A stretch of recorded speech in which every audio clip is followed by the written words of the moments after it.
Bharatiya Janata party Maharashtra प्रदेशाचे अध्यक्ष आदरणीय चंद्रशेखर बावनकुळे, आपले लोकप्रिय आमदार पंकज भोयर, माननीय आमदार नामदेवरावजी उसेंडीजी, माजी आमदार अनिल सोले, श्री विजयराव आगलावे, श्री गणेशराव रफार, अशोकराव कल्लोडे आणि आपल्या सगळ्यांच्या आशीर्वादाने उभे असलेले आपल्या महायुतीचे लोकप्रिय उमेदवार रामदासजी तडस,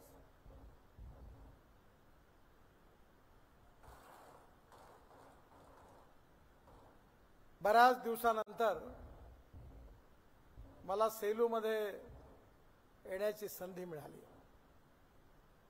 थोडंसं या सभेच्या पलीकडे त्या चौकात 15-20 वर्षापूर्वी भाषण देण्याची पण संधी मिळाली.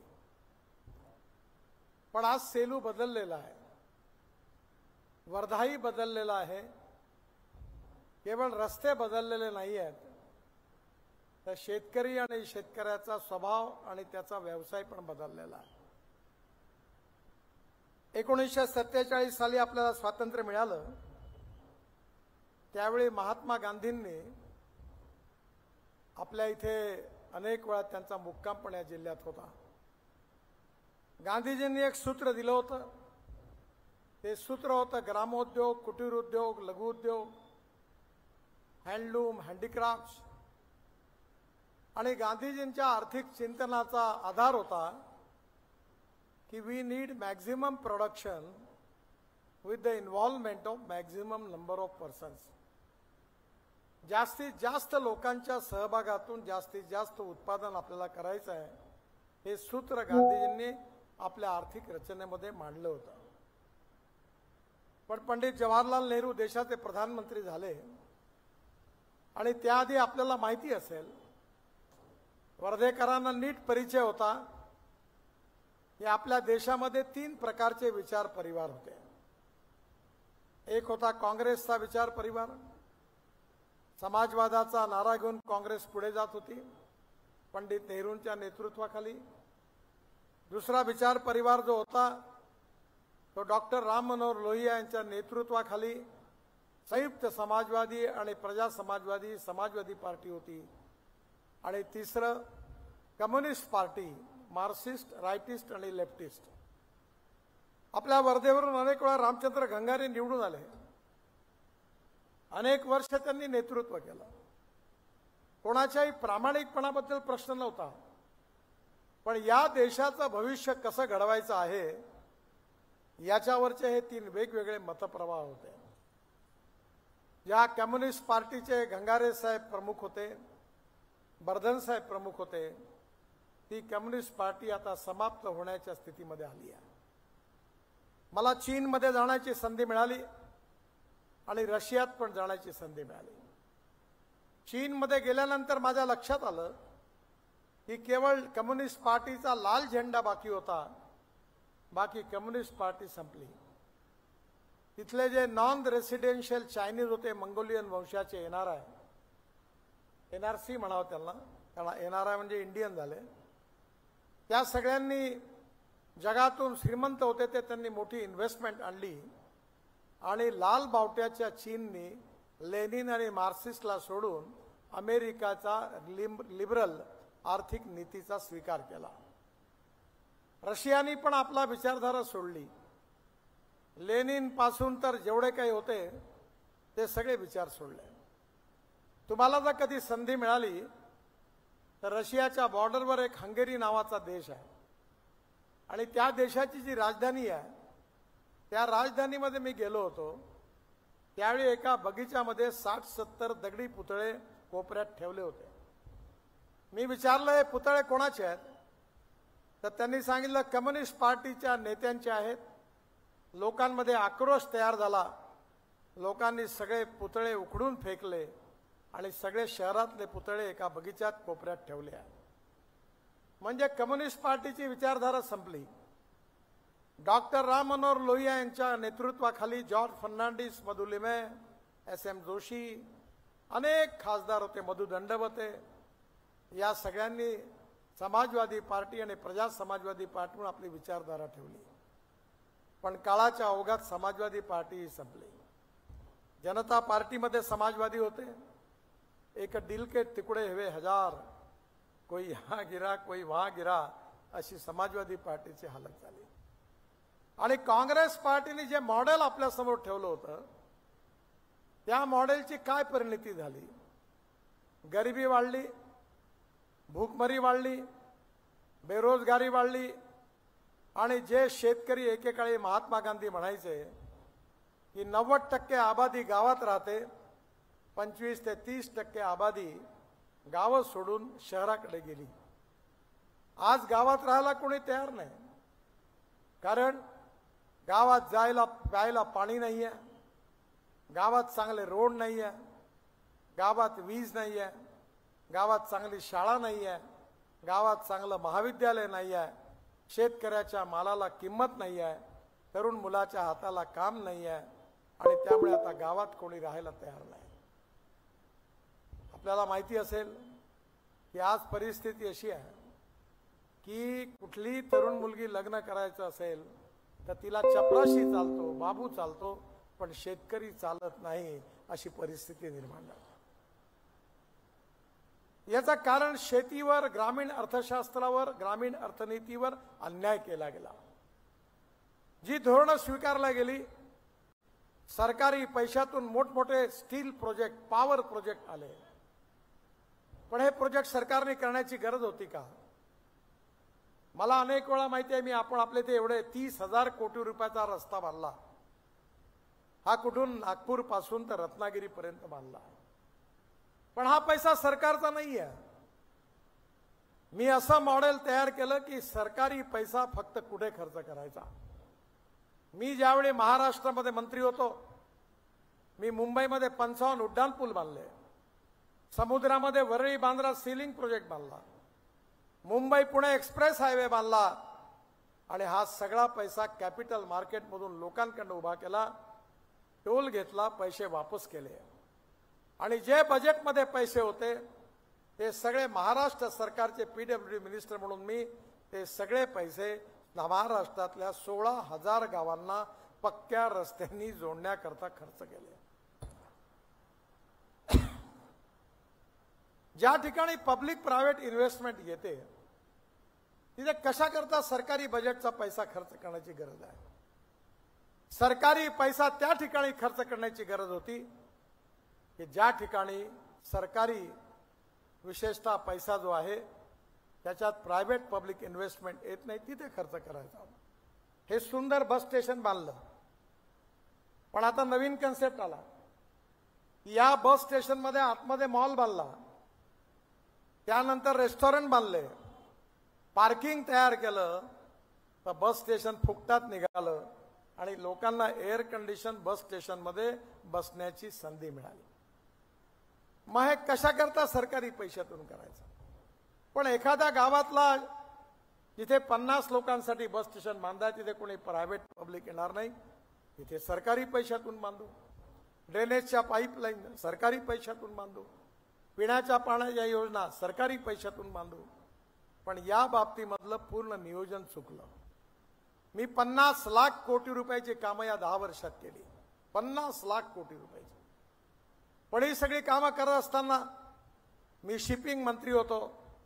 मी 16 लाख कोटी रुपयाची भारतमाला, सागरमाला नावाची योजना सुरू केली आणि जे पोर्ट होते त्याचं इन्कम मॉनिटाईज केलं आणि 16 लाख कोटी रुपयापैकी 12 लाख कोटी रुपयाची कामं पूर्ण केली. आणि माझं बजेट किती होतं? 800 कोटी रुपयाचं. 10 वर्षामध्ये ते बजेट झालं असेल 8,000 कोटीचं आणि कामं पूर्ण किती केली? 12 लाख कोटी रुपयाची. आणि म्हणून माझी आपल्या सगळ्यांना विनंती आहे की जी अर्थनीती महात्मा गांधींनी सांगून देखील पंडित जवाहरलाल नेहरूंनी स्वीकारली नाही, खेड्याकडे दुर्लक्ष केलं, गाव गरीब मजदूर किसानाचं दुर्लक्ष केलं, तरुण मुलाच्या हाताला रोजगार नाही. आज जर आपण स्मार्ट सिटी बनवू शकतो तर स्मार्ट विलेज का नाही बनवू शकत? बनवू शकतो. तुम्ही कधी इस्रायलमध्ये गेले असाल तर तिथला शेतकरी आपल्या शेतामध्ये त्याचा एअर कंडिशन बंगला आहे आणि बंगल्यामध्ये आपल्या कॉम्प्युटरवरून तो ड्रीप इरिगेशन कंट्रोल करतो आणि त्या ठिकाणी त्याचं एकरी उत्पन्न, कापसाचं उत्पन्न आहे 30 क्विंटल पर एकरी. सेलू तालुक्यात किती आहे?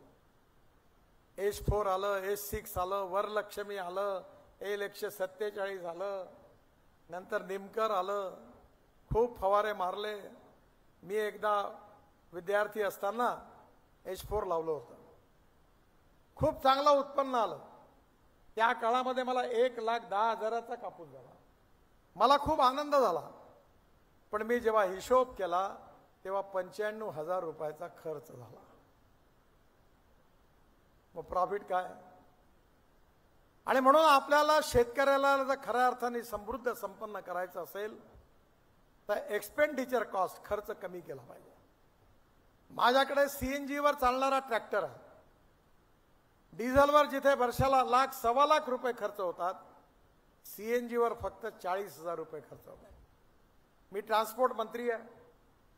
युरो 6चे इमिशन नॉर्म आता मॅन्डेटरी करायला जेव्हा निर्णय घेतला तेव्हा मला सगळ्या ट्रॅक्टर कंपनीचे मालक भेटले आणि त्यांनी मला सांगितलं की साहेब, तुम्ही जर केलं तर ट्रॅक्टरची किंमत 1,00,000 रुपयांनी वाढेल, म्हणून तुम्ही हे युरो 6चे इमिशन नॉर्म लावू नका. मी म्हणलं, मी तुमची विनंती मान्य करतो, पण माझी एक कंडिशन आहे की तुम्ही इलेक्ट्रिकवर चालणारा ट्रॅक्टर तयार करा, तुम्ही इथेनॉलवर चालणारा ट्रॅक्टर तयार करा, तुम्ही CNGवर, LNGवर चालणारा ट्रॅक्टर तयार करा. मी नाही आणत आहे. आणि मला आता सगळ्या ट्रॅक्टर कंपनी सांगितलं की 1 वर्षाच्या आत आम्ही हे ट्रॅक्टर आणू. यात फायदा काय आहे?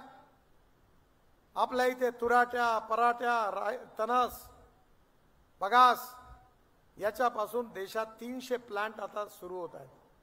36 सुरू झाले. बायो CNG तयार होणार आहे. त्याच्यावर ट्रक आणि बसेस चालणार आहे. मी पण आमच्या तुमसरला देवाडा कारखान्यामध्ये प्रकल्प आम्ही सुरू केलाय. 1 महिन्यात सुरू होणार आहे. रोज 12 टन CNG तयार होणार आहे. शेतकऱ्यांच्या ट्रॅक्टर त्यावर चालतील आणि शेतकऱ्याची वर्षाची बचत 50,000 ते 60,000 रुपये होणार आहे. आज आपल्याकडे ड्रोन आलाय. पहिले आपण एका एकरामध्ये ऊसाकरता 4 पोते युरिया आणि 4 पोते मिश्र खत वापरतो. माझ्याकडे नागपूर जिल्ह्यामध्ये धापवड्यात शेती आहे. माझ्या पत्नीला यावेळी बक्षीस मिळालं, ती शेती बघते. तर यावेळी मला एका एकरामध्ये 85 टन ऊस झाला. ते एकरी 4 पोते युरिया आणि 4 पोते मिश्र खत लागायचं. मी यावर्षी काय केलं, आपण 3,000 एकरावर ड्रोननी स्प्रेइंग केलं, ड्रोननी, आणि नॅनो युरिया आणि नॅनो मिश्र खत आणलं. जेव्हा आपण युरिया किंवा मिश्र खत फेकतो तेव्हा 75% खत वाया जातं आणि 25% पिकावर जातं. पण जेव्हा ड्रोनने आपण स्प्रे करतो तेव्हा 75% पिकांना जातं आणि 25% वाया जातं. म्हणजे 4 पोते युरियाच्या ऐवजी 2 बॉटल युरियामध्ये, नॅनो युरियामध्ये काम झालं. 4 पोते मिश्र खताच्या ऐवजी 2 बॉटल मिश्र खतामध्ये काम झालं आणि 1 bottle nano urea equal to 1 पोतं. म्हणजे 4 पोत्याचं सेव्हिंग झालं. जर ट्रॅक्टर CNGवर मिळाला तर 50,000चं सेव्हिंग. जर खतामध्ये आपण वापरलं तर पर एकरी 8,000 रुपयाचं सेव्हिंग. उत्पन्न वाढणार आहे आणि जास्त केमिकल खत वापरल्यामुळे आपल्या शेतीचं उलट नुकसान होतं. आज मला आनंद आहे की जोपर्यंत आपण आपल्या इथे बघा, कुठल्याही मोठ्या माणसाच्या लग्नात मुंबईला किंवा दिल्लीला जा, जी फळं खायला मिळतात ती सगळी फॉरेनची आहे. का आपल्या देशामध्ये चांगली फळं का तयार होत नाही? नाशिकमध्ये सह्याद्री फार्म आहे. त्यांनी स्पेनमधून द्राक्षाची कलम आणली आणि द्राक्षाच्या कलमा तयार केल्या आणि फार्मर प्रोड्यूस कंपनी जे सह्याद्री आहे तिने 1,500 कोटी रुपयाचे द्राक्ष निर्यात केले. मग आपल्या इथे बीज आणि कलमा याचा सुधार करण्याकरता आपण चांगल्या नर्सरी नाही, चांगल्या सीड कंपन्या पण उत्पादन नाही आणि त्यामुळे शेतकऱ्याला मुनाफा नाही. आणि म्हणून आपल्या इथे प्रत्येक गावामध्ये उत्तम नर्सरी असली पाहिजे. प्रत्येक गावामध्ये उत्तम बियाणं मिळालं पाहिजे. आज अमेरिकेमध्ये सोयाबीनचं उत्पन्न पर एकर 30 क्विंटल आहे. ब्राझीलमध्ये 28 क्विंटल आहे. अर्जेंटिनामध्ये 26 क्विंटल आहे. आणि माझ्याकडे 3-4 वर्ष तर पहिल्यांदा 11 क्विंटल झालं. आता सेलूमध्ये चांगलं उत्पन्न काढतात, पण मला नाही माहित 8-10 क्विंटलच्या वरती झालं कुठे, नाही ना. झालं का 10 क्विंटलच्या वरती सोयाबीन कोणाला? मग अमेरिकेमध्ये होतं, आपल्याकडे का नाही होत? याचं कारण असं आहे की आपल्याला काळाच्या ओघात बदललं पाहिजे. पाणी ही सगळ्यात मोठी समस्या आहे. का आपल्या जिल्ह्यामध्ये 100% सिंचन नाही होऊ शकत? आज आपल्या जिल्ह्यामध्ये 100% सिंचन करण्याचा संकल्प जर शेतकऱ्यांनी केला तर मला वाटतं आपण 100% यशस्वी होऊ. आम्ही या वर्धा जिल्ह्यामध्ये तामसवाड्याला पहिला प्रयोग केला. धावणाऱ्या पाण्याला चालायला लावा, चालणाऱ्या पाण्याला थांबायला लावा, थांबलेल्या पाण्याला जमिनीला प्यायला लावा. गावातलं पाणी गावात, घरातलं पाणी घरात, शेतातलं पाणी शेतात. आज अनेक ठिकाणी पाण्याची लेवल वाढली. तुम्हाला आश्चर्य वाटेल, मी एवढा विद्वान नाही आहे, पण मला 9 डॉक्टरेट डिलीट्स मिळाल्या, 9, आणि त्यापैकी 4 मिळाल्या कृषी विज्ञानाकडे. पंजाबराव कृषी विद्यापीठाने मला डिलीट दिली. महात्मा ज्योतिबा फुले राहुरी युनिव्हर्सिटीने डिलीट दिली. बाबासाहेब आंबेडकर मराठवाडा युनिव्हर्सिटीने डिलीट दिली. स्वामी रामानंद तीर्थ नांदेड युनिव्हर्सिटीने डिलीट दिली. आणि आता परभणीच्या युनिव्हर्सिटीची डिलीट घ्यायला मला जायचं आहे. आणि शिवाय देशात 4 मोठ्या युनिव्हर्सिटीने डॉक्टरेट दिली. माझी आपल्याला विनंती आहे की आज आपल्या शेतामध्ये इकडे तिकडे जे पाणी वाया जातं, आपण, मला एक लहानशी गोष्ट सांगतो. आपण नोकरी करणारे अनेक लोक आपल्यामध्ये आहेत. ते काय करतात? नोकरी करत असताना प्रॉव्हिडंट फंड त्याच्यात पैसे टाकतात, बँकेत डिपॉझिट करतात, आणि रिटायर्ड झाल्यानंतर मग त्या पैशाच्या व्याजावर आपला उदरनिर्वाह करतात. तुम्हाला उंट माहिती आहे? राजस्थानमध्ये उंट नावाचा प्राणी मोठा लोकप्रिय आहे, मोठं वाळवंट आहे. मी आता मध्ये राजस्थानमध्ये गेलो तर तिथल्या खासदारांनी मला सांगितलं की माझा मतदारसंघ 700 किलोमीटर मोठा, एवढं वाळवंट आहे. मी म्हणलं तुम्ही वाळवंटात काय करता? खारं पाणी आहे. त्यांनी सांगितलं खाऱ्या पाण्यात त्याचा झेंगे तयार करायला सुरुवात केली. पण एवढं जे वाळवंट आहे तिथे प्यायला पाणी कमी आहे. आणि ज्यावेळी माणसावर वेळ येते की पाण्या वाचून मरण्याची, तेव्हा त्या उंटाच्या पोटात एक पिशवी आहे आणि त्यात पाणी आहे. ती पिशवी काढून ते पाणी पितात आणि जिवंत राहतात. आपण पाण्याचं डिपॉझिट का नाही करू शकत?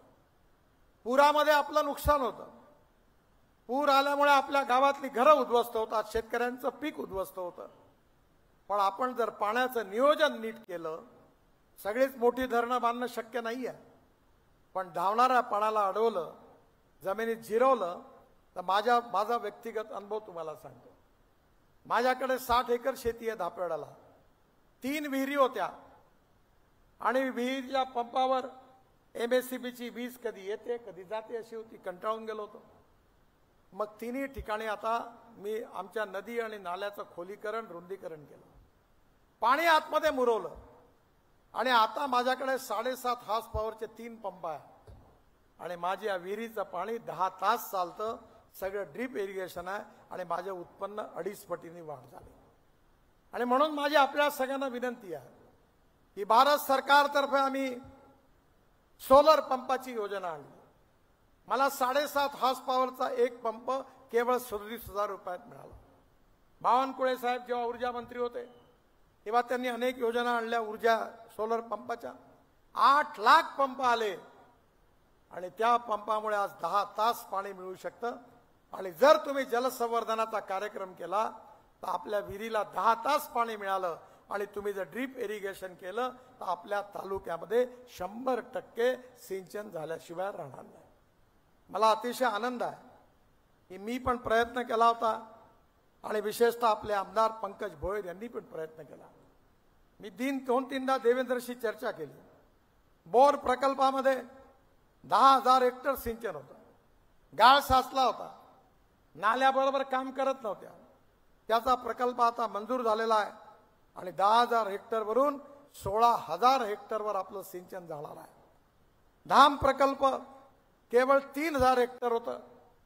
मोठ्या प्रमाणावर आपण बजाज फाउंडेशन कडनं आपल्या इथे अनेक ठिकाणी खोलीकरण रुंदीकरणाचं काम केलं. मी स्वतः त्यांचा प्रस्ताव महाराष्ट्र सरकारकडनं मंजूर करून घेतला आणि मला आनंद आहे की त्या ठिकाणी आपण पाणी अडवणं, पाणी जिरवण्याचा कार्यक्रम केला आणि आता महाराष्ट्र सरकारने धाम प्रकल्पाला मंजुरी दिली आणि 3000 हेक्टरवरून 10,000 हेक्टर सिंचन होणार आहे आणि खऱ्या अर्थाने शेतकऱ्याला त्याचा फायदा होणार आहे. एकीकडे प्रकल्प आपण करू. मी पंजाबराव कृषी विद्यापीठ अकोल्यामध्ये 36 तलाव बांधून दिले फुकट. NHI ला लागणारी माती ॲग्रिगेट त्या तलावातून काढले आणि फुकट तलाव बांधून दिले. परभणीला 36 बांधून दिले. देशात 1000 तलाव बांधले आणि बुलढाणा ते अजिंठा धनगर समाजाची गावं होती, पाणी नव्हतं, लोक गावं सोडून जायचे. पूर्ण नदी नाले खोलीकरण केले, तलावाचं खोलीकरण केलं. आता एकही धनगर समाजाचा माणूस आपलं गाव सोडून जात नाही. सगळ्या ठिकाणी पाणी उपलब्ध झालं आणि त्यामुळे आपल्या जिल्ह्यामध्ये पहिली प्रायोरिटी म्हणजे आपल्याला पाणी मिळालं पाहिजे. आणि जर विदर्भातल्या या शेतकरी आत्महत्या करणाऱ्या जिल्ह्यामध्ये आपण सिंचन कमीत कमी 70 ते 75% नेलं तर विदर्भातला एकही शेतकरी आत्महत्या करणार नाही, हे मी गॅरंटीने आपल्या सगळ्यांना सांगतो. पण आपले प्रयत्न कोणत्या दिशेने आहेत ते महत्वाचं आहे. आज सरकारने, मला आनंद आहे, आम्ही सगळ्यांनी मदर डेअरी नागपूरला आणली. मला लाज वाटते या गोष्टीची की आम्ही पश्चिम महाराष्ट्रावर टीका करतो. आज मी आता मराठवाड्यात होतो, हिंगोलीला होतो, नांदेडला होतो, बऱ्याच तिकडल्या गावात होतो. अशोक चव्हाण माझ्यावर होते. मी त्यांना म्हटलं आपण पश्चिम महाराष्ट्राला सांगतो शिव्या देतो, पण विदर्भ आणि मराठवाड्यामध्ये एवढं दूध होतं त्याच्यापेक्षा जास्त दूध एकट्या कोल्हापूर जिल्ह्यात होतं. मग आपण मदर डेअरी आणली. बुटीबोरीमध्ये 450 कोटी रुपयाचा प्रकल्प सुरू केला आहे आणि रोज विदर्भ आणि मराठवाड्याच्या 4 जिल्ह्यातून 40 लाख लिटर दूध रोज आपण घेणार आहोत. पण हे करण्याकरता आपली गाय दूध किती देते? 2 लिटर, 1.5 लिटर. कसं होणार? आणि मग आपण नवीन टेक्नॉलॉजी आणली भारत सरकारमध्ये. ही पहिली टेक्नॉलॉजी अशी आणली की ब्राझीलमध्ये 1952 साली आपली गाय गेली होती. त्या गायीचं गीर नावाची गाय होती.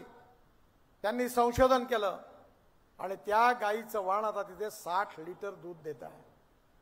त्या गायीचा जो सांड होता बुल टोरॅन्डो, त्याचं त्यांनी सिमेंस काढलं. दिवेसाहेब बसले इथे, आहे की गेले? उभे राहा इकडे. यांच्याकडे टेस्ट ट्यूब बेबी, तसं टेस्ट ट्यूब गोरी तयार झाली. टेस्ट ट्यूब गोरी म्हणजे आता अशी व्यवस्था आली आहे का गोरा होणारच नाही, 100% गोरीच होईल. बेटी बचाव अभियानाची गरज नाही. या जिल्ह्यात आर्वी जवळ आहे आणि 8 गोऱ्या 4 गोरे झाले आणि 2 लिटर त्या गाईचा जो गर्भ आहे त्याला एम्ब्रिओ ट्रान्सपोर्ट करतात. आपण तेलंगखेडीला, नागपूरला मोठा प्रकल्प सुरू केला. चितळे डेअरीने सांगलीला सुरू केला. मी आणि पवार साहेबांनी उद्घाटन केलं. आणि तिसरा प्रकल्प देशातला बारामतीत पवार साहेबांनी सुरू केला. आम्ही आता आमच्या सरकारतर्फे योजना टाकली आहे की जिल्ह्यामध्ये आपण व्हेटरनरी हॉस्पिटल चांगले अद्ययावत बनवू. मोटरसायकल मिळेल युवकाला आणि गाय गरम झाली की फोन करेल शेतकरी, अर्ध्या तासाच्या आत तो येईल.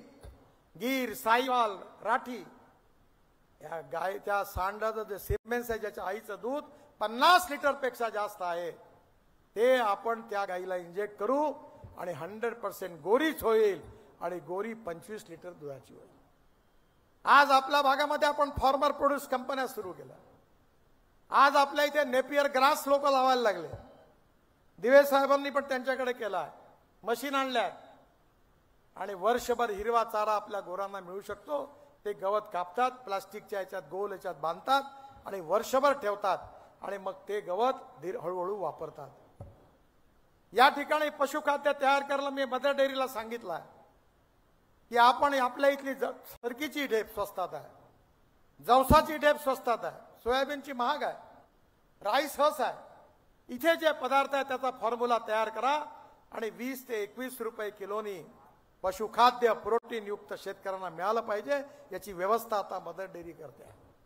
450 कोटीचा प्रकल्प आहे आणि जर आता महाराष्ट्र सरकारने 10,000 कोटीचा प्रकल्प, मी देवेंद्रजी आणि विखे पाटलांकडे मीटिंग झाली, विनंती केली, त्यांनी मंजूर केलेला आहे. आणि माझी आपल्यासारख्या सेलूतल्या सुज्ञ आणि प्रगतिशील शेतकऱ्यांना विनंती आहे की जसं गोट फार्म आहे, पोल्ट्री आहे, तसा काऊ फार्म सुरू करा. 20-20, 25 लिटरच्या गायी तयार करा. येणाऱ्या 5-10 वर्षात महाराष्ट्र सरकार ते विकत घ्यायला तयार आहे. 10,000 कोटी रुपयाची योजना. प्रत्येक शेतकऱ्याकडे असणारी गाय जर 20 लिटरपेक्षा जास्त दूध देणारी असेल तर शेतकरी एका गायीवर आपलं पोट भरू शकतो. मदर डेअरी तर्फे आपण हा सगळा माल एक्सपोर्ट करण्याची तयारी करतो. आपण संत्र्याची बर्फी तयार केली होती, पण ती 8च दिवस टिकत होती. मी आता मदर डेअरीला सांगितले की संत्र्याची पावडर तयार करा ज्यूसच्या ऐवजी, आणि पावडर खव्यात टाकून बर्फी तयार करा, जेणेकरून ही बर्फी 3 महिने 4 महिने टिकली पाहिजे आणि जगाच्या कानाकोपऱ्यामध्ये नागपुरी संत्र्याची बर्फी ही जगात तिचा ब्रँड तयार झाला पाहिजे, याकरता प्रयत्न करा. आपलं गोरसपाकचं बिस्किट कसं चांगलं आहे. मी MSMEचा मंत्री होतो, त्यांना 10 वेळा म्हटलं तुम्हाला पाहिजे तेवढे पैसे देतो, उत्पादन वाढवा, जागा घ्या, पैसे देतो. नाही म्हणे आम्ही आहोत तसेच ठीक आहोत. मग तुमची इच्छा. म्हणजे आपल्या देशामध्ये पोटेन्शियल आहे, पण आपल्याला विकासाचा मार्ग कोणता मिळालेला. मी तुम्हाला सांगू इच्छितो, आपण सिंधीला ड्रायपोर्ट आणला, अजूनही लोकांना बरोबर समजलं नाही काय आहे. मी सोप्या भाषेत सांगितलं की मुंबईचा समुद्र आपण सिंधीत आणला, मुंबईचा समुद्र जालन्यात आणला, आणि या ड्रायपोर्टमध्ये विदर्भातला कपडा, आपले हे जामची फॅक्टरी आहे ना मोतांची, 400 कंटेनर कपडा ते बांगलादेशला पाठवतात. अनेक जिनिंग प्रेसिंगवाले आपल्या कापसाचे कंटेनर बांगलादेशमध्ये पाठवतात. अनेक सूत गिरण्या आपलं सूत बांगलादेशात पाठवतात. पण हे जातं कसं? हे जातं वर्धेवरून, सेलूवरून JNPTला एक ट्रक कंटेनरमध्ये. तिथून कुठे जातो? कोलंबोला. कोलंबोवरून कुठे जातो? चितगावला. म्हणजे एका कंटेनरचा किराया किती येतो? 1.5 लाख रुपये. आपण नवीन योजना तयार केली की जालन्यावरून, सिंधीवरून डायरेक्ट कंटेनर गाडीच्या गाडी भरून हल्दियाला म्हणजे कलकत्त्यात जाईल, आणि हल्दियावरून नदीच्या मार्गाने बार्जमधून चितगावला जाईल. जिथे 1.5 लाख रुपये कंटेनरचा खर्च होता तो आपण 70,000वर आणला.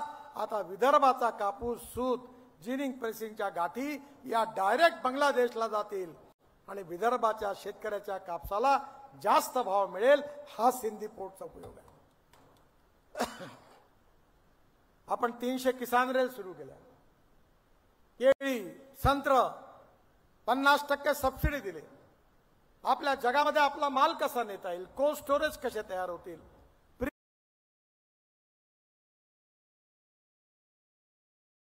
पूर्ण जिंकणार आहे. भारत माता की वंदे. छत्रपती शिवाजी महाराज की जय. भवानी. जय शिवाजी. महामानव डॉक्टर बाबासाहेब आंबेडकर की. आपल्या वर्धा जिल्ह्यावर अतिशय प्रेम आहे. या जिल्ह्याच्या विकासाची तळमळ त्यांना नेहमीच असते. म्हणूनच आपल्या वर्धा जिल्ह्यात 1000 गावांना पक्क्या रस्ता झाला. पण मी जेव्हा हिशोब MSCBची वीज कधी येते कधी जाते अशी होती, कंटाळून गेलो होतो. मग 3ही ठिकाणी आता मी आमच्या नदी आणि नाल्याचं खोलीकरण, रुंदीकरण केलं. पाणी आतमध्ये मुरवलं तर शेतकरी एका गायीवर आपलं पोट भरू शकतो. मदर डेअरी तर्फे आपण हा सगळा माल एक्सपोर्ट करण्याची तयारी करतो. आपण संत्र्याची बर्फी तयार केली होती, पण ती 8च दिवस टिकत होती. मी आता मदर डेअरीला सांगितले की संत्र्याची पावडर तयार करा ज्यूसच्या ऐवजी, आणि पावडर खव्यात टाकून बर्फी तयार करा, जेणेकरून ही बर्फी 3 महिने 4 महिने टिकली पाहिजे आणि जगाच्या कानाकोपऱ्यामध्ये नागपुरी संत्र्याची बर्फी ही जगात तिचा ब्रँड तयार झाला पाहिजे, याकरता प्रयत्न करा.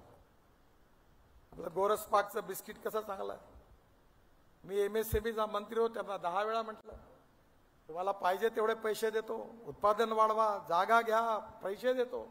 नाही म्हणे आम्ही आहोत तसेच ठीक आहोत. मग तुमची इच्छा. म्हणजे आपल्या देशामध्ये पोटेन्शियल आहे, पण आपल्याला विकासाचा मार्ग कोणता मिळालेला. मी तुम्हाला सांगू इच्छितो, आपण सिंधीला ड्रायपोर्ट आणला, अजूनही लोकांना बरोबर समजलं नाही काय आहे. मी सोप्या भाषेत सांगितलं की मुंबईचा समुद्र आपण सिंधीत आणला, मुंबईचा समुद्र जालन्यात आणला, आणि या ड्रायपोर्टमध्ये विदर्भातला कपडा, आपले हे जामची फॅक्टरी आहे ना मोतांची, 400 कंटेनर कपडा ते बांगलादेशला पाठवतात. अनेक जिनिंग प्रेसिंगवाले आपल्या कापसाचे कंटेनर बांगलादेशमध्ये पाठवतात. अनेक सूत गिरण्या आपलं सूत बांगलादेशात पाठवतात. पण हे जातं कसं? हे जातं वर्धेवरून, सेलूवरून JNPTला एक ट्रक कंटेनरमध्ये. तिथून कुठे जातो? कोलंबोला. कोलंबोवरून कुठे जातो? चितगावला. म्हणजे एका कंटेनरचा किराया किती येतो? 1.5 लाख रुपये.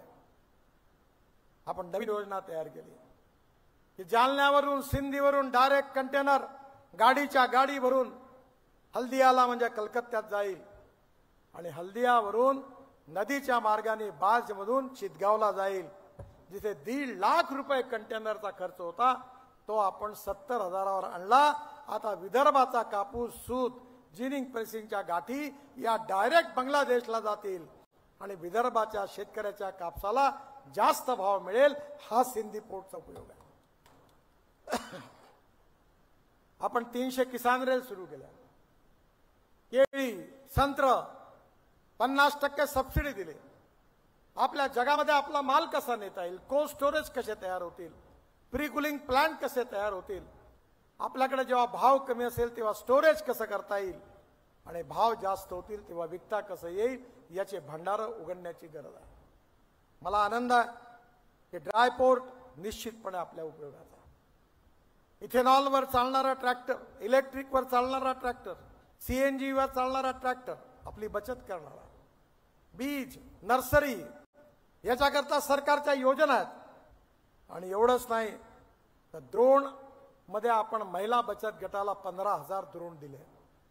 माझी विनंती आहे की प्रत्येक गावामध्ये आता शेतीचं यांत्रिकीकरण झालं पाहिजे, नवीन नवीन यंत्र आली पाहिजे, आणि त्याच्या आधारावर आपला उत्पादन खर्च कमी झाला पाहिजे, तर शेतकऱ्याच्या हातात पैसा येणार. मला आनंद आहे की आपण विशेषतः नागपूर पासून तर वर्धेपर्यंत, बंडेरा, अमरावतीपर्यंत ब्रॉडगेज मेट्रो सुरू करणार आहे. म्हणजे नागपूर ते वर्धा फक्त अर्ध्या तासात, नागपूर ते अमरावती 1.25 तासात, नागपूर ते बल्लारशाह चंद्रपूर, नागपूर ते वडसा, नागपूर ते गोंदिया, नागपूर ते छिंदवाडा, नागपूर ते बैतूल, काटोल, नरखेड, नागपूर ते रामटेक. आपली जी रेल्वे लाईन आहे त्याच्यावर जाम होता. आता नागपूर ते वर्धा ही नागपूर ते मद्रास ते दिल्ली आणि मुंबई ते कलकत्ता याच्यामध्ये येत होती. आता 4 लेन झाल्या की लगेच आपण ब्रॉडगेज मेट्रो सुरू करणार आहे, आणि त्यामुळे वर्धेत नोकरी करणारे 70,000 लोक नागपूरला जातात. त्या सगळ्यांना अर्ध्या तासाच्या आत नागपूरला पोहोचता येईल, अजनीवर उतरता येईल. आपण ज्या ज्या आवश्यकतेनुसार बदल केला, परिस्थिती बदलवली. शेतकरी केवळ अन्नदाता होऊन चालणार नाही, तर शेतकरी ऊर्जादाता झाला पाहिजे. शेतकरी केवळ ऊर्जादाता म्हणून चालणार नाही, तो इंधनदाता झाला पाहिजे. माझ्याकडे नागपूरमध्ये एक टोयोटोची इनोवा गाडी आहे जी 100% इथेनॉलवर चालते, शेतकऱ्यांनी तयार केलेल्या, आणि त्या गाडीची 60% वीज तयार करते. पेट्रोलच्या ॲव्हरेजवर तिची जर तुलना केली तर 25 रुपये लिटर पेट्रोलचा भाव येईल, एवढा फायदा आहे. बजाज कंपनीने आता इथेनॉलवर चालणाऱ्या बाईक तयार केल्या, हिरोनी तयार केल्या, होंडाने तयार केल्या, TVSने तयार केल्या, आणि इंडियन ऑइल आता 300 इथेनॉलचे पंप टाकणार. आपण 16 लाख कोटी रुपयाचं इम्पोर्ट करतो, पण आज शेतकऱ्यांनी जर हे इंधन दिलं, हे 16 लाख कोटी वाचले, आणि शेतकऱ्याच्या घरात गेले तर गावं समृद्ध आणि संपन्न झाल्याशिवाय राहणार नाही. ब्रोकन राईस पासून, बाजरीपासून, मक्यापासून, बांबूपासून, पराठ्या तुराट्यापासून, मळीपासून, ऊसाच्या रसापासून आता इथेनॉल तयार होत आहे. तुम्ही जेवढे लोक बसल्यात, जेवढ्यांजवळ पेट्रोलची गाडी आहे, स्कूटर आहे, बाईक आहे, त्या सगळ्यांच्या गाडीमध्ये 20% इथेनॉल आम्ही तयार केलेलं मिसळलेलं आहे. हा वर्धेचा डेपो, हा खापरीचा डेपो, सगळे डेपो आम्हाला त्याला सप्लाय करतो. आणि आता तो दिवस दूर नाही आहे. हे माझं स्वप्न आहे की शेतकऱ्यांनी तयार केलेल्या इथेनॉलवर आता हवाई इंधन तयार होणार आहे. स्पाइस जेटचं विमान डेहराडून वरून आपण दिल्लीला आणलं. 100% हवाई इंधन शेतकऱ्यांनी तयार केलेलं होतं. एवढंच नाही, एअर एशियाचं विमान टाटानी 100% शेतकऱ्यांनी तयार केलेल्या बायोफ्युएलवर चालवलं. आणि आता शेतकरी आपल्या पराठ्या तुराट्या, सोयाबीनचं कुटार, बगास याच्यापासून डांबर तयार करायला लागला. 13 कारखाने पंजाब हरियाणात सुरू झाले. राईस स्ट्रॉ पासून डांबर. म्हणजे शेतकरी अन्नदाता झाला, शेतकरी ऊर्जादाता झाला, शेतकरी इंधनदाता झाला, शेतकरी डांबरदाता झाला आणि आता शेतकरी हवाई इंधनदाता झालेला. तुम्हाला मी सांगतो, तुमचा विश्वास नाही बसणार, कारण हे सगळं कधी ऐकलं नाहीये, कधी पाहिलं नाहीये. पण एक लक्षात ठेवा की मी फोकनाड मारणारा लीडर नाहीये. मी जे सांगतो तेच करतो, जे करतो ते सांगतो. और डंके की चोट पर कहता हूं कि रिकॉर्ड कर लो और नहीं हुआ तो ब्रेकिंग न्यूज लगा दो. कारण नेत्याचं काम आहे की त्यांनी 25 वर्ष 50 वर्ष दूर जाऊन विचार केला पाहिजे. माझ्याकडे पाण्यातून हायड्रोजन निघून त्याची गाडी आहे दिल्लीत, या मर्सिडीज पेक्षा चांगली आहे. इथेनॉलवर चालणारी गाडी आहे. मी या देशामध्ये electric car, electric scooter, electric buses आणल्या. 5 वर्ष थांबा. नागपूर ते वर्धा, नागपूर ते यवतमाळ हे जे एसटी बस स्टेशन आहे ना, इथं चार्जिंग स्टेशन लागेल. डिझेलच्या बसेस बंद होतील आणि 5 वर्षामध्ये सेलूची जनता एअर कंडिशन इलेक्ट्रिक बसमध्ये फिरेल आणि तिकिटाचे दर 25 ते 30% कमी होतील. हे होऊ शकतं. आज आमच्याकडे आम्ही नागपूर ते शेगाव फुकट घेऊन जातो. 70,000 लोकांना मिळून, ज्येष्ठ नागरिकांना. दत्ताभाऊ आणि मी मिळून ज्येष्ठ नागरिक मंडळ काढलेला. 70,000 लोकांना शेगावला फुकट नेलं. आता माहूरचा विकास होणार आहे, माहूरची व्यवस्था करणार आहे. अंबोराचा पूल बनलेला आहे. अंबोरा आता जगातलं एक सुंदर ठिकाण बनणार आहे. आपल्या भागामध्ये टुरिझम वाढलं पाहिजे, सिंचन वाढलं पाहिजे, गाव गरीब मजदूर शेतकऱ्याचं कल्याण झालं पाहिजे, तरुण मुलाच्या हाताला काम मिळालं पाहिजे, शेतकऱ्याच्या मालाला किंमत मिळाली पाहिजे. आणि केवळ स्मार्ट शहर नाही तर स्मार्ट विलेज पण तयार झालं पाहिजे. मी पहिलं स्मार्ट विलेज बेल्याला सुरू करतो. मी करून दाखवीन. मी जेवढ्या गोष्टी बोललो तेवढ्या ज्याला बघायच्या असतील त्यांनी या, मी तुम्हाला दाखवून देतो. पण कधी कधी भावना आणि व्यवहाराची सांगड होते. विदर्भाचा विकास झाला पाहिजे, ऊस लावला पाहिजे, शेतकरी त्यांना चांगलं इन्कम झालं पाहिजे म्हणून 3 साखर कारखाने चालवतो. गेल्या 10 वर्षापासून 30 कोटी रुपये दरवर्षी याप्रमाणे 300 कोटी रुपयाचं नुकसान सहन केलं. पण शेतकरी समृद्ध संपन्न झाला पाहिजे. यावर्षी 5.5 लाखाचं क्रशिंग झालं.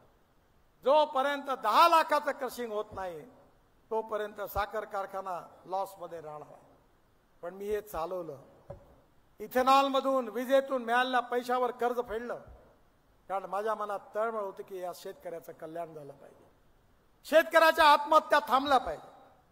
आणि म्हणून माझी आपल्या सगळ्यांना विनंती आहे की आमच्या सरकारने मदर डेअरीचा प्रकल्प आणला, आमच्या सरकारने सिंचनाच्या सुविधा केल्या, आमच्या सरकारने सोलर पंप आणले, आमच्या सरकारने आयुष्य योजनेमध्ये अनेक लोकांना आज ऑपरेशनच्या व्यवस्था करून दिल्या.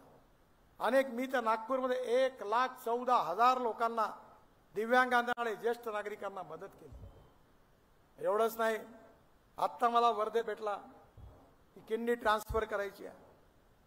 वर्धेतले लोक असतील, विदर्भातले लोक असतील, सगळ्यांना मदत करण्याचं काम केलं. आपल्याला हे चित्र बदलवायचं आहे. आता शेतकऱ्यांनी आत्महत्या करता कामा नये.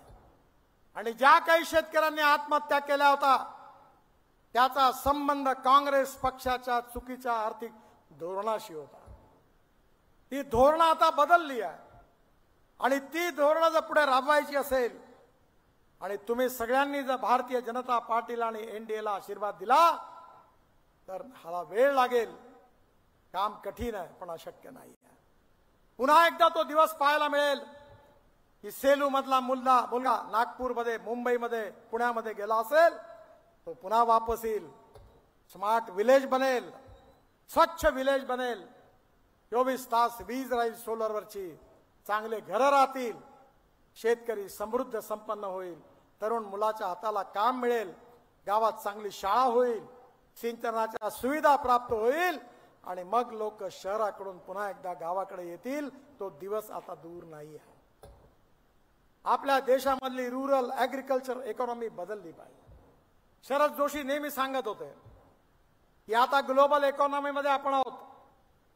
भाव ठरवण्याचा अधिकार आपल्याला नाही आहे. डिमांड अँड सप्लायशी संबंध आहे. सोयाबीनचा भाव अर्जेंटिना ठरवतं, मक्याचा भाव अमेरिका ठरवतं, पॉमोलिन तेलाचा भाव मलेशिया ठरवतं. तर आपल्या पॉमोलिन तेलाचा भाव जर मलेशिया ठरवतं, आपल्याला पर्यायाने आपल्या देशात आपण 1.5 लाख कोटी रुपयाचं खाद्य तेल आयात करतो. सोयाबीन, जवस, सरसू, मुंगफल्ली त्याची लागवड वाढवली पाहिजे. जे डिझेल पेट्रोलच्या आयातीमध्ये आपले 16 लाख कोटी खर्च होतात ते वाचवले पाहिजे. स्वदेशी, स्वावलंबन आणि स्वातंत्र्याच्या आधारावर समृद्ध संपन्न भारत, समृद्ध शेतकरी, आत्महत्येपासून मुक्त असणारा शेतकरी आणि गाव गरीब मजदूर शेतकऱ्याचं कल्याण ही नीती घेऊन आम्ही काम करतो. आणि याचे परिणाम मिळायला सुरुवात झालेली आहे. आणि म्हणून मी तुम्हाला विनंती करायला आलो आहे की या परिणामाच्या शेवटपर्यंत जाणं या जनतेचं हित आहे. मी परवा नागपूरला जनतेला सांगितलं की मी 7 वर्ल्ड रेकॉर्ड केले, 9 डॉक्टरेट मला मिळाल्या, काश्मीर पासून कन्याकुमारी पर्यंत 50 लाख कोटी रुपयाचे कामं केली. एकही माणूस असा मिळणार नाही, तो असेल तर मला कानात सांगा की माझं काम घेण्याकरता गडकरींकडे मला पैसे द्यावे लागले. भ्रष्टाचार मुक्त, उत्तम क्वालिटीचे चांगले रस्ते, शिपिंग मध्ये, पोर्ट मध्ये, वॉटर रिसोर्सेस मध्ये, MSME मध्ये मी काम करण्याचा प्रयत्न केला. परिस्थिती बदलली. आपण शेणापासून पेंट तयार केला. 150 फॅक्टरी सुरू झाल्या. डिस्टेंपर आणि पेंट या कुठल्याही कंपनीपेक्षा चांगला आहे. माझी एकच विनंती आहे की गांधीजींनी जे सूत्र मांडलं होतं की ग्रामीण भागामध्ये, खेड्यामध्ये राहणाऱ्या माणसाला केंद्रबिंदू मानून गाव गरीब मजदूर शेतकऱ्याचं कल्याण करणारी नीती असली पाहिजे. विनोबाजींनी तेच सांगितलं. पण नेहरूंच्या काळामध्ये उलटी आर्थिक धोरणं आखल्या गेली. सरकारच्या पैशातून भिलाईचे प्रकल्प, पॉवर प्रोजेक्ट उभे झाले. गाव गरीब मजदूर शेतकरी निग्लेक्ट झाला. गावं बेचिराग झाली. तरुण अनेक लोक गावं सोडून निघून गेली. पण पुन्हा एकदा हे चक्र उलट फिरवायचं आहे. गाव गरीब मजदूर शेतकऱ्यांचं कल्याण करायचं आहे. शेतकऱ्याच्या आत्महत्या थांबवायच्या आहे. गावातल्या तरुण मुलाच्या हाताला काम द्यायचं आहे. आणि याचा संबंध नीतीशी आहे, आर्थिक नीतीशी आहे. आणि ती नीती घेऊन जर water, power, transport and communication असेल तर उद्योग येतील, कॅपिटल इन्व्हेस्टमेंट येईल. उद्योग आले तर तरुण मुलाच्या हाताला काम मिळेल. आणि काम मिळालं तर गरिबी दूर होईल, भूकमरी दूर होईल. भारताची अर्थव्यवस्था जगातली 3री आर्थिक महाशक्ती बनली पाहिजे. भारत विश्वगुरु बनला पाहिजे. भारत जगातली ताकद बनली पाहिजे. हम 2 4 रहे न रहे, तेरा वैभव अमर रहे मा, हा आमचा संस्कार आहे. आणि योग्य नीतीच्या आधारावर या देशाला सुखी, समृद्ध, संपन्न, शक्तिशाली, गाव गरीब मजदूर शेतकऱ्याचं कल्याण आणि सुखी, समृद्ध, संपन्न हिंदुस्थान, जगातला विश्वगुरु, जगातली 3री मोठी आर्थिक व्यवस्था ही आपल्याला तयार करायची आहे. आणि ते करण्याकरता तुमच्या सगळ्यांचे आशीर्वाद आपल्याला पाहिजे. रामदासजींनी आपली जी कामं झालेली आहे या अनेक कामाचा फॉलोअप वेळोवेळी माझ्याकडे केला.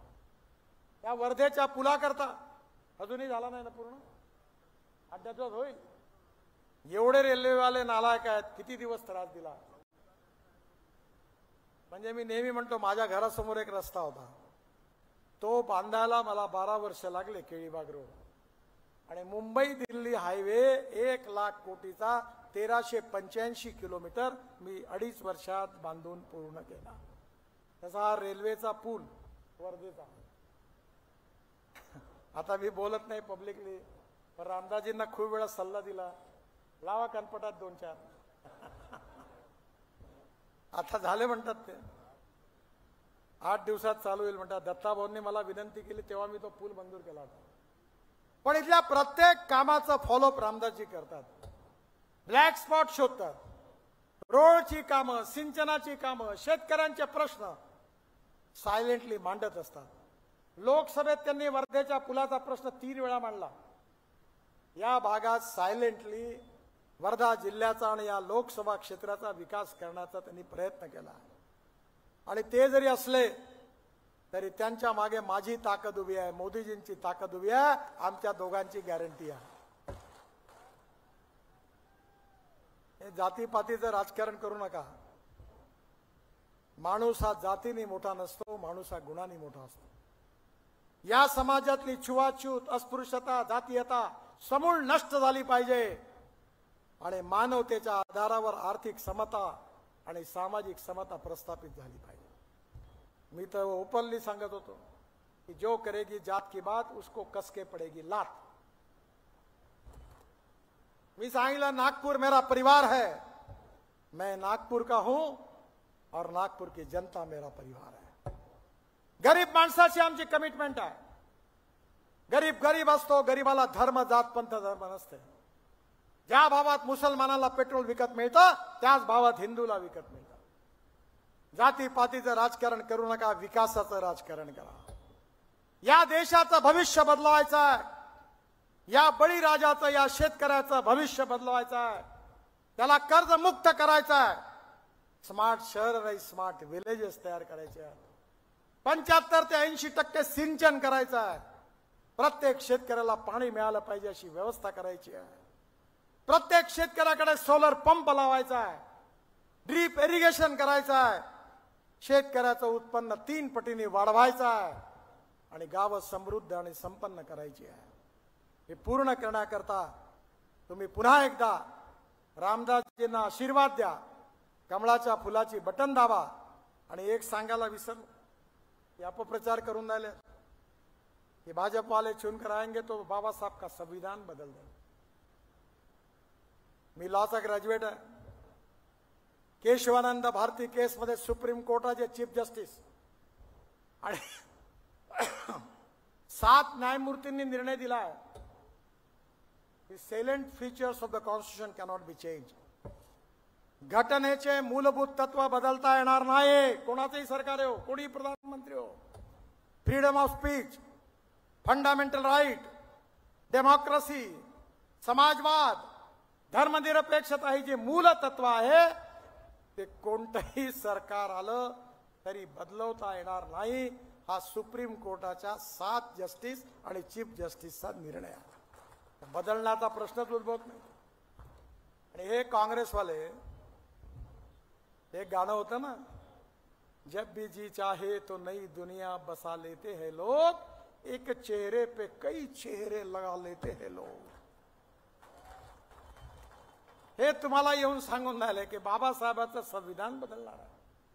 खूप आहे. 80 वेळा बाबासाहेबांचं संविधान कोणी तोडलं? आणीबाणीच्या काळामध्ये संविधानाची तोड कोणी केली? आणि राजीव गांधींचं युट्यूबवर भाषण उपस्थित आहे की आम्ही संविधान बदलवू. आणि आम्हाला बदनाम करतात. बाबासाहेबांचं नाव घेऊन बदनाम करतात. जेव्हा कन्व्हिन्स करता येत नाही तेव्हा कन्फ्यूज करण्याचा प्रयत्न करतात. मुसलमानांना सांगतात ये बीजेपी वाले खतरनाक है, ये चुनकर आएंगे तो आपको कटवा देंगे, पाकिस्तान भिजवा देंगे, सुरक्षित रहना है तो पंजे पर मोहर लगाओ.